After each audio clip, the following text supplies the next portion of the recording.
양진호 회장에게 폭행을 당한 대학 교수가 또 다른 얘기를 했는데 자살을 해라고 했다는 얘기예요, 양 회장이? 네, 뭐 집단 폭행만 있었다라는 것이 아니라 네. 그보다 더한 일이 있었다라는 겁니다. 집단 폭행하는 장소에서 이 피해자, 이 교수의 가족 관계를 적으라고 했답니다. 이 피해자 같은 경우에는 이 협박에 시달리니까 내가 가족을 내가 쓸 수는 없다라고 네. 하면서 계속 버텼는데 초등학교 자식에 대한 어떤 그 인적 사항까지 이름하고 어느 초등학교를 다니는지까지 이야기를 해달라고 했다라고 하고 있고요. 예. 이렇게 양진호 회장이 이 폭행한 이 피해자 교수 A 씨의 인적 사항과 가족 관계를 묻는 데는 이유가 있었습니다. 이 폭행 이후에 이 양진호 회장이 이 피해자 A 씨, 교수 A 씨에게 전화를 해가지고 자살을 해라라고 이야기를 했다라고 하고 있고요. 예. 스스로 죽어라. 내 전화를 받지 않는다라고 한다면 어떻게 하겠다. 죽는다. 이런 이야기까지 협박을 했다라고 이야기를 하고 있고 이 A 교수가 본인의 어떤 전화를 받지 않자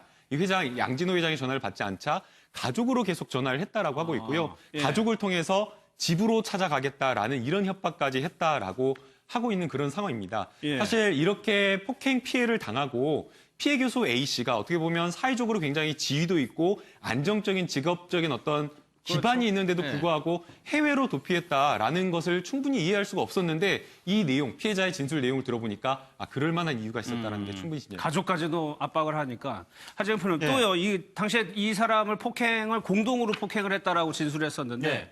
거기에 가담했던 사람도 인터뷰를 좀 했나요? 네, 그 집단 폭행이 이루어졌다고 했는데 그 폭행에 가담했던 사람 중에 한 명하고 네. 이 사건을 보도한 박상규 기자라는 분하고 인터뷰를 했다고 합니다. 근데 그 이제 인터뷰를 한 그분 같은 경우에는 그 이 양진호 회장의 지시로 자신이 과거 집단 폭행에 가담한 것에 대해서 굉장히 울먹이면서 지금 네. 괴로워하고 있다. 괴로워한다. 예, 그 양진호 회장을 나는 보스로 모셨고 보스의 지시이기 때문에 사람을 때린다거나 여러 가지 일들을 시키는 대로 다 했는데 지금 상황이 어려워지니까 보스가 나를 보호해 주거나 책임을 져주는 것이 아니라 네. 지금 연락이 안 되는 상황이다. 양진호 회장이. 그러면서 이분이 자신이 물론 과거에 잘못한 것은 잘못한 부분이 있지만 그렇죠. 지금 네. 현재 양진호 회장이 연락이 안 되니까 연락 두절 상태. 굉장히 황망해하고 있다. 이런 주장이 나왔습니다. 근데 정 변호사님, 이 대학 교수 폭행건도 조사가 된다면 가담한 사람도 처벌을 받아야 되는 거죠. 처벌을 안 받았다면. 네네, 이거는 특수 폭행이기 때문에 네. 일반 폭행하고 틀리거든요. 이게 이제 특가법으로도 처벌을 받을 수 있고 그렇기 때문에 지금 직원들이 지금 뭐 괴로워하고 그렇다고 하지만은 사실은 폭행을 본인이 스스로 했기 때문에 네. 처벌을 면하기는 어려울 것 같은데 그런데 그 직원들은 사실 지금 굉장히 불안할 것 같아요. 왜냐하면 양진호 회장은 돈이 많고 그러니까 이제 변호사를 선임을 해서 스스로를 방어할 수 있을 거라고 생각을 하는데 네. 그런데 회사가 선임한 변호사가 그 직원들까지 그 변호해줄 의무는 없는 거거든요. 오히려 특히 이제 임원들 같은 경우에 그런 일들이 많이 있는데 임원들이 개인적인 사유로 인해 가지고 문제가 생겼을 때 예. 회사의 고문 변호사를 통해서 문제를 해결하려고 하면 이게 배임죄로 처벌을 받거든요. 그런데 지금 직원들은 뭐 별로 돈도 없을 거고 그냥 시켜서 한 건데. 시켜서 한 거고 그런데 화살은 자기한테 날라오는데 나를 보호해 줄 만한 그런 어떠한 그 방어 장치는 네, 없는 것 네, 같고 그러니까 굉장히 심리적으로 압박을 당하는 그런 상황이 아닐까 싶습니다. 그러니까 어떻게 보면 이 가담한 직원도 좀 억울하다라는 얘기를 좀 하고 싶은 것 같은데 이 양 회장이라는 사람의 갑질 기행이 계속적으로 좀 나오고 있어요. 그러니까요. 저는 좀 이해가 안 돼요. 이 사람이 정말 어떤 사람인지 예를 들면 이런 거잖아요. 지금 회식하다가 도수가 높은 술이 있잖아요. 예컨대 뭐 40도 이상 되는 술. 그 술을 직원의 손에 붓고 정말 불이 붙는지 안 붙는지 보자고 거기다 불을 붙였다는 거예요. 이거는 이건 가학행위죠, 이거는. 뭐 제정신이 아니라고 저는 보여지는데. 그래서 이도 화상을 입고 병원에 응급실로 실려갔다는 거 아니겠습니까? 이 정도로 일을 했다고 하면 이거는 저는 일반적인 상식으로는 생각하기 어려운 상황이라고 보여지고 또 하나는 직원들을 앉혀놓고 비비탄 있잖아요, 비비탄. 네. 그게 미국에서도 위험해가지고 사용하면 처벌받을 수도 있는 얘기예요. 왜냐하면 잘못 맞으면 정말 실명할 수도 있거든요. 눈 쪽을 맞거나 이렇게 되면. 그런 사고들이 물론 있었죠. 눈으로 쏘진 않고 다리 쪽을 쐈나 봐요. 근데 맞으면 멍이 들 정도예요. 그러면서 멍이 드니까 이런 멍 드는 것도 고통을 받아봐야 된다. 이러면서 또 직원들을 향해서 비비탄을 쐈다는 거예요. 저거는 정말 가혹행위라고밖에 볼 수 없어요. 그렇죠. 근데 저런 행동들을 마음대로 하고 그래도 아무런 조치 없이 이렇게 넘어갔다고 하니까 저는 정말 저 사람이 무소불위였다. 회사 내에서는. 그리고 네. 뭐 인격도 없었고 본인의 왕국에서 왕으로서 본인 맘대로 모든 사람들을 좌지우지할 수 있다고 생각했다고 할 수밖에 없는 네. 그런 아주 엽기적인 행동을 한 그런 사람이다. 이렇게 보여집니다. 그러니까 김남국 변호사님, 지금 네. 이제 일각에서의 추측은 추가적인 범죄 가능성이 높다. 그러니까 빨리 수사를 해야 된다라고 얘기를 하고 있거든요. 네, 매우 높다라고 지금 보고 있는데요. 지금 폭행이 이루어진 최초 장소를 보게 되면 모두가 공개된 이 장소에서 사람들, 회사원들이 보는 그런 상황에서 이렇게 폭행이 이루어졌고 네. 그다음에 폭행 피해나 이런 어떤 양태나 이런 것들을 보더라도 매우 다양하게 나오던 상황입니다. 그렇기 때문에 이 양진호 회장이 회사 직원들을 상대로 한 폭행이 상습적으로 있을 것이다라고 보고 있는 거고요. 그래서 지금 현재 경찰에서는 추가 피해자가 있을 것이다라고 지금 보고 있고 현재 지금 추가 피해자와 접촉을 해서 이 피해와 관련된 진술과 관련된 조사를 받겠다라고 지금 하는 입장이고요. 지금 이 수사가 경찰에서도 수사를 하고 검찰에서도 수사를 하는 거죠? 네, 맞습니다. 지금 이제 경찰에서 하고 있는 것은 폭행과 관련된 피해 조사인 거고요.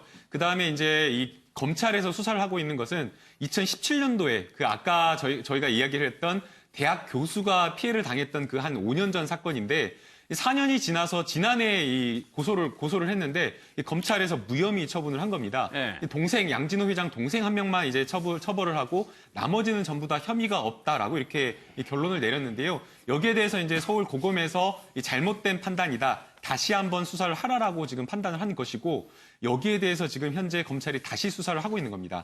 이 부분이 저는 좀 문제가 있다라고 생각이 되는데요. 네. 집단 폭행과 관련해서 여러 사람이 관여를 해가지고 목격자도 굉장히 많은 상황이었고 폭행이 가담한 사람들도 분명히 진술이 정확하지가 않을 텐데 그런 과정에서 피해자가 억울하다라고 호소를 하면서 이 사람들 다 거짓말하고 있다. 그러니까 대질 조사를 해달라고 그렇게 요구를 했는데도 검찰에서 그걸 묵살했다라고 합니다. 그렇다라고 한다면 이렇게 판단을 한데 이런 어떤 불기소 처분을 하는데 검찰의 불기소 처분 사유가 과연 근거가 있었던 것이냐, 적절했던 것이냐. 그렇기 때문에 지금 현재 양진호 회장과 어떤 검찰의 어떤 처분 사이에 유착 관계가 있었던 것은 아닌지 이런 것까지 함께 좀 들여다봐야 될 것 같습니다. 그러니까 양 회장 말고 하정표 더 동생도 있었고 뭐 처벌을 받긴 했지만 아까 전 직원이라는 사람도 박상규 기자하고 인터뷰를 했었고 근데 동생이라는 사람이 지금 연락이 안 됩니까? 미국에 있다는 네, 얘기가 동생이 있더라고요. 지금 뭐 연락이 안 된다고, 그러니까 어디 있는지 모른다고 하는 거죠. 한 10월 20일경에 그 집에 음료수가 배달이 계속 됐었는데 배달하는 분한테 이제 음료수 그만 넣어라 네. 라고 메시지를 보냈고 그 이후로 일주일 넘게 현재 집이 비어 있는데 어디 있는지는 모르겠다. 네. 그런데 과거 집단 폭행에 가담했던 분을 인터뷰한 기자가 하는 말이 그 집단 폭행에 가담했던 사람이 이렇게 이야기하더라. 양 회장의 동생이 지금 미국에 있다고 하더라라는 이야기가 나오는 것이고 양 회장 동생의 증언이 중요한 것이 처음에 이 양 회장 동생이 말을 바꾸면서 그게 양 회장이 그 집단 폭행의 책임에서 그러니까요. 벗어나는 네. 빌미가 됐기 때문에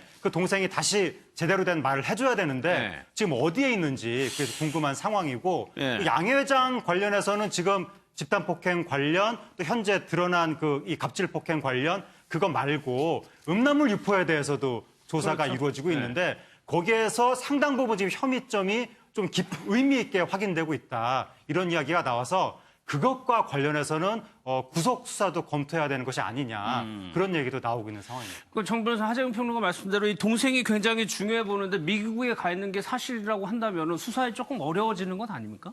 일단은 수사가 굉장히 어려워질 수 있고요. 네. 왜냐하면 그 양진호 회장만큼 사실은 핵심적인 주동자가 그러겠죠. 아닐까 싶고 그다음에 또 유도학과 출신이고 폭행을 주도했기 때문에 스스로 형을 갖다가 받은 사람 아니겠습니까? 네. 그런데 사실은 검찰을 이해할 수가 없는 게 이게 말씀드렸지만 일반 폭행이 아니고 특수 폭행이란 말이에요. 그다음 그 대학 교수가 자기 상처 같은 부위를 다 찍어가지고 아마 증거로 제출했을 것 같은데 그럼에도 불구하고 이것을 불기소 처분을 했다라고 하는 것은 이제 고등검찰 원래 불기소 처분을 하면은 항고를 할 수가 있습니다. 네. 피해자가.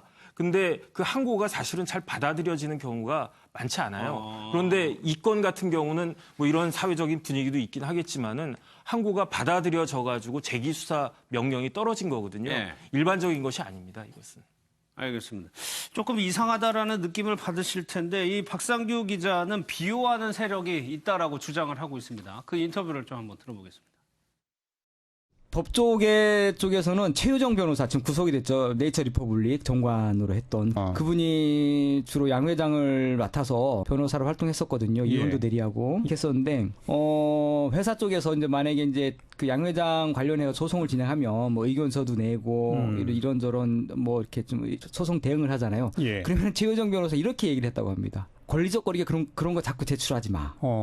재판은 그렇게 하는 게 아니야. 내가 다 알아서 하니까 권리적 거리게 그런 거 자꾸 제출하지 마세요. 예. 그런 식으로 얘기를 했다 그러더라고요. 최유정 변호사가. 재판은 다 뒤에서 조정하는 거니까 하지 말라고. 예. 그랬을 때 이제 돈이 많이 들어갔겠죠. 최유정 변호사한테. 그리고 최유정 변호사가 구속이 됐지 않습니까? 구속됐을 때 양 회장이 되게 기뻐했다 그러더라고요. 자기 변호사 구속이 됐는데 송공고소 안 줘도 되니까. 이 사건은 일단은 법조계의 문제가 심각합니다. 일단 그 아까 말씀드린 대학 교수가 심각하게 폭행을 당했고 네. 집단 폭행이고 증언자가 그렇게 많은데도 예. 양 회장이 단 한 번도 검찰에 불려가지 않았습니다. 아직까지는. 김남국 변호사 네. 여기서 최유정 변호사라고 아주 낯익은 이름이 등장하거든요. 네, 이제 최유정 변호사 하면은 이 법조 비리와 관련되어서 굉장히 떠들썩하게 했던 네. 그 사건인데요. 본인이 이제 재판부에 영향력을 행사해주겠다라고 하면서 이 정운호 네이처 리퍼블릭 이 회장, 이 사장에게 수임료로 무려 50억 원을 받습니다. 네. 그런 과정에서 이제 법조 브로커까지 끼는 그런 상황이었고 이것이 이제 한 번에 드러나서 이제 결국에는 이제 구속까지 되어서 징역 5년을 선고받았던 사람인데요. 이 최유정 변호사가 이 양진호 회장 측의 이 변호를 맡았다라고 합니다. 네. 이제 이게 뭐 형사 사건은 아니었고 이혼 소송이었다라고 하는데 그 시기 자체를 보게 되면 최유정 변호사가 바로 이제 부장판사를 하다가 나와서 이제 옷을 벗고 그러니까 막 정관을 시작했죠. 그렇죠. 예, 소위 말해서 정관의 힘이라고 하는 게 퇴직 후에 1년에서 한 2년 정도라고 하는데 그때 이제 선임을 했다라고 이야기를 하고 있고요. 예. 그 선임하는 과정에서 회사 측에서 이 정관예우로 볼 만한 부적절한 어떤 그런 이야기를 이 최유정 변호사가 했다라고 하는데 앞서 이야기 들은 것처럼 회사 측에서 어떤 자료나 이런 의견서들을 제출해야지 그게 이제 재판에 굉장히 유리하게 사용되는 건데 예. 최유정 변호사가 이런 거 다 필요 없다. 이거 내가 다 뭔가 어떻게 알아서 할 수 있다라는 알아서 식으로 한다. 했다라는 겁니다. 그렇기 때문에 사실 이 부분이 좀 의심스러운 거고요. 예. 이 사건은 뭐 이혼 사건이라고 하지만 최유정 변호사가 또 이제 혹시 회사의 사건을 맡았는지 또는 이 양진호 회장의 어떤 형사와 관련된 변호도 들어갔는지 좀 확인을 해봐야 된다고 보이고요. 네. 또 앞서 이제 변호사님께서 말씀을 해주신 대로 다른 이 양진호 회장의 어떤 여러 형사 사건과 관련되어서 이 경찰의 처분이라든가 법원의 판단이 좀 납득하기 어려운 경우가 있습니다. 상식에 벗어난 것들이 많았기 때문에 그 당시에 양진호 회장이 선임했던 변호사, 이 변호사가 누군지를 좀 확인을 해가지고 네. 과연 어떤 변론을 했고 거기에 이제 법조 어떤 유착이라든지 이런 것들이 비리가 없는 것인지 좀 들여다볼 필요가 있는 것 같습니다. 그러니까 지금까지는 뭐 의혹 수준입니다만 저런 사건이 있었음에도 불구하고 정작 양 회장은 검찰에 한 번도 안 나갔다는 거 이상하잖아요. 그러니까 이상하다는 네. 거죠. 물론 이제 정관예우가 있어서 뭐 부장판사 출신 최유정 변호사가 어떻게 영향을 미쳤는지 그건 아직 확인되지 않았기 때문에 모르겠지만 그럼에도 불구하고 경찰과의 어떤 유착 관계도 충분히 의심해 볼 수 있죠. 뭐 지금 상황에서 그렇다 아니다라고 단정적으로 말씀을 드릴 수 없지만 저렇게 조사가 되고 검찰 그 대학 교수 폭행 문제만 해도 그래요. 그 당시에도 여러 가지 증거를 제출했음에도 불구하고 그걸 뭐 예를 들면 그 침을 뱉거나 아니면 그 폭행한 흔적이 있는 스웨터를 갖고 갔다는 거 아니에요. 그랬더니 경찰이 하는 말이 이거 그냥 사설업체 가서 감정 받아보세요. 이렇게 얘기했다는 거예요. 본인들이 직접 거기 국과수에 넘기지도 않고 그런 여러 가지 정황을 봤을 때 보면 정말 이게 순수하게 제대로 조사가 됐는데 혐의점을 못 찾아서 조사를 안 한 건지 네. 아니면 혹시나 양 회장이 돈을 통해서 또 경찰이나 검찰에 무슨 다른 어떤 로비를 해가지고 그 로비 때문에 그렇게 된 건지 뭐 이런 것들을 살펴봐야 된다고 생각이 들어요. 네. 왜냐하면 이게 교수 폭행 사건 같은 경우 4년이라는 기간 동안이나 조사가 전혀 이루어지지 않고 무혐의 처분됐다고 하면 이건 명확한 증거가 있고 이런 정황들이 있음에도 불구하고 이런 일을 했다고 하면 이건 좀 문제가 있는 거 아니겠습니까? 네. 그래서 지금 여론이나 이 사회에서 보는 관점은 이게 정말 그런 관계가 있었는지 없었는지를 밝혀내야 된다는 것도 하나의 어떤 관점에서 봐야 된다 이렇게 보여집니다. 그러니까 지금 상황에서 정 변호사님, 양 회장이 당연히 본인이 소환되고 조사받을 걸 준비하고 있겠죠. 근데 들리는 얘기로는 네네. 변호인단이 굉장히 화려하다라고 얘기를 하고 있거든요. 저도 궁금한데 일단 제가 한 가지만 짚고 넘어가면은 네. 최유정 변호사가 판사 출신이에요. 그다음에 그렇게 이제 부장판사 달고 곧 나왔기 때문에 네. 법조계에서 그렇게 경력이 많거나 한 사람은 아니었거든요. 그런데 이혼 소송은 최유정 변호사가 담당을 갖다가 했다라고 하니까 네. 근데 형사는 아마 최유정 변호사가 담당하지 않았을 것 같아요. 그래서 만약에 지난번에 이제 그 특수폭행과 관련해 가지고 그 양 회장이 불려가지 않았다. 그러면 제가 봤을 때 별개로 수임했을 검찰 출신의 가능성이 다른 있다? 변호사가 있지 않았을까 일단 그런 생각이 들고 그다음에 이제 이혼 소송 승소라고 했는데 제가 양 회장 부인이었다고 하더라도 이혼하고 싶었을 것 같거든요. 그러니까 이혼 소송 승소라고 하는 거는 뭘 의미하는 걸까? 저는 그 보도만 봐가지고는 사실 잘 모르겠다 이런 생각이 드는데 그 양 회장 말에 그 단서가 있는 것 같아요. 뭐냐면은 성공보수를 많이 주지 않아도 된다. 그래서 최 변호사 구속된 게 좋다. 그 말은 뭐냐면은 이혼은 부인하고 회장하고 같이 다 원했을 텐데 결국은 재산 분할이나 위자료 같은 걸 할 때 얼마를 좀 많이 요구하지 않았을까 싶거든요. 재산이 많으니까. 그렇겠죠. 그걸 잘 막아줬다 이런 의미가 될 것 같고 화려한 변호인단이 구성됐다고 하더라도 제가 봤을 때 제가 만약에 화려한 변호사라고 해도 양 회장 사건은 맞지 않을 것 같아요. 그래서 구성은 됐다라고 하지만 과연 누가 지금 같은 상황에서 맡을 수 있을 것인지 저도 조금 궁금하고요. 그러니까 별다른 방법이 없다는 얘기예요. 이번 사건 같은 경우에는 일단은 일반적으로는 재산이 사실 2천억 된다고 그러잖아요, 본인이. 그런데 이제 변호사가 아무리 돈이 좋아도 이런 사건 맡으면은 이제 지탄을 갖다가 받게 되니까 웬만한 변호사들은 더군다나 이제 유명한 변호사들 돈도 다 많이 가지고 재산도 있으실 그런 분들이 과연 맡을까? 저는 조금 의심이 갑니다. 이게 그 변호사 이게 좀 시스템을 말씀드리면요. 뭐 김현장이라고 하는 큰 대형 법인이 있으면 그 법인 아래 굉장히 조금 뭐 경력이라든가 연륜이 있는 변호사들이 혼자 마치 이제 사장인 것처럼 파트너 변호사로 일을 하게 됩니다. 그런데 이제 이 파트너 변호사들은 본인의 어떤 인맥이라든가 여러 경험과 아는 뭐 이런 것들을 통해서 이제 사건을 선임하고 수임하게 되는데요. 만약 이제 정운호 이런 사건과 관련해서 사건을 수임하게 된다라고 하면 본인으로서는 큰 돈을 벌 수 있을지 모르겠지만 회사 전체로 보게 되면 이 세상에 이렇게 사회적으로 지탄받는 사건을 수임한단 말이야? 라고 하면서 그 해당 변호사도 지적을 하겠지만 그 해당 변호사가 속해 있는 법인까지 손가락질을 할 수밖에 없는 부분이고 또 만약에 뭐 검찰이나 법원에서 나온 어떤 정관 뭐 변호사다라고 한다면 법원이나 검찰의 다 후배들 본인들과 같이 함께 일했던 까마득한 후배들이 있는데 그 후배들이 과연 뭐라고 생각할지 이런 거를 생각하면 아마 큰 대형 법인에서 선임하기에는 좀 어려울 것으로 보이고요.